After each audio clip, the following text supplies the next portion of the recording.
பாருமா, ஒண்ணு இல்ல. இந்த இந்தப்பா தண்ணி குடி. இல்ல வேண்டாம், அப்பா திட்டுவாரு. அதெல்லாம் ஒண்ணு இல்ல, நீ தண்ணிய குடி.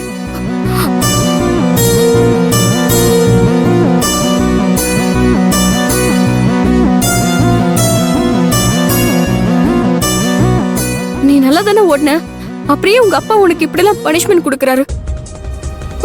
உனக்கு ஒண்ணும் இல்ல. ஏய், உங்ககிட்ட என்ன சொன்ன? நான் வர வரைக்கும் மண்டி போட்டு இருக்க சொன்னா இல்லையா? என்ன பண்ணிக்கிட்டு இருக்க? டாடி முட்டி போடு. சார், என்னங்க நீங்க இப்படியே விட்டா அவன் மயங்கி கீழே விழுந்துருவா. தயவு செஞ்சு அவளை விட்டுருங்க. என் ஸ்டூடெண்ட்டுக்கு நான் ட்ரைனிங் கொடுக்குறேன். அதோட இவ என் பொண்ணு. இவளுக்கு எப்படி ட்ரைனிங் கொடுக்கணும்னு எனக்கு தெரியும்.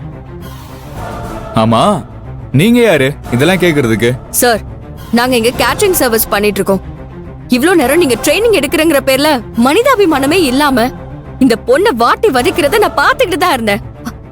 ஏன் சார், ஏன் பசங்களை போட்டு இப்படி சித்திரவதை பண்றீங்க? எல்லாத்துக்குமே ஒரு வரமுறை இருக்கு சார். நீங்க கொடுக்கிற இந்த பனிஷ்மெண்ட்னால பசங்களுக்கு ஏதாவது ஆச்சுன்னா என்ன சார் பண்றது? ஏய், ஆஃப்டர் ஆல் நீ ஒரு கேட்டரிங் சர்வீஸ் பண்றவ. நான் எப்படி ட்ரைனிங் கொடுக்கணும்னு எனக்கு நீ அட்வைஸ் பண்றியா? பேசாம போயிடு.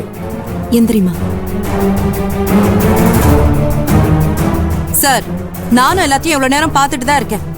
பசங்க கிட்ட நீங்க எல்லாம் மீறி நடக்கிறீங்க. பசங்க பாவம் சார். நீங்க கொடுக்கிற டார்ச்சரை வேடிக்கை பார்க்கற எங்களாலே தாங்கிக்க முடியல. அதனாலதான் அவங்க கேள்வி கேட்கறாங்க உங்ககிட்ட. இதுல என்ன தப்பு இருக்கு? என்னதான் நீங்க கோச்சா இருந்தாலும் இப்படிதான் பண்ணுவீங்களா? சின்ன பசங்க கிட்ட இப்படியா நடந்துப்பீங்க? ஹலோ, இப்போ உங்க ரெண்டு பேருக்கு என்ன வேணும்?